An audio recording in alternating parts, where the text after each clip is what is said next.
সরকার যায় কিন্তু আমাদের কোনো উন্নতি হয় না, কিন্তু সে যাওয়ার পরে এখন যে অবস্থা হয়েছে পরিস্থিতি, এসব অসহায় মানুষ না খেয়ে মরতেছে। এটা কিসের জন্য হচ্ছে এটাই তো বুঝতে পারতেছি না আমরা। সরকার চাইলে এমন কোন জিনিস নেই যে এটা সম্ভব না। যাকে দায়িত্বটা দিছে সে কেন পারবে না? তাহলে সে গদিতে থাইকা কি করবে?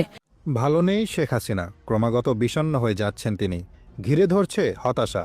ভারতে একাকী দিন কাটছে তার। প্রয়োজনে জেলে থাকবেন, তবুও ফিরতে চাইছেন দেশে, যেন তিনি রয়েছেন এক সাজাবিহীন কারাগারে। শেখ হাসিনার পরিস্থিতি সম্পর্কে শোনা যাচ্ছে এমনটাই। ভারতের পক্ষ থেকে নানা বক্তব্য থেকে এটুকু বুঝে নিতে অসুবিধা হয় না যে শেখ হাসিনা মানসিকভাবে বিপাকে রয়েছেন। একে তো নানা অভিযোগ, তার উপর কতগুলো মামলা তার ঘাড়ে। দেশে থাকলে তবু দলের লোকদের ভালোবাসা অন্তত পেতেন, তাদের মধ্যমণি হয়ে থাকতে পারতেন, এমনটাই নাকি ভাবছেন তিনি। তাছাড়া দেশে কারাগারে থাকলেও যে সুবিধা তিনি পেতেন, তার সঙ্গে ভারতে নিঃসঙ্গ বন্দি জীবনের খুব একটা পার্থক্য হতো না। ভারতের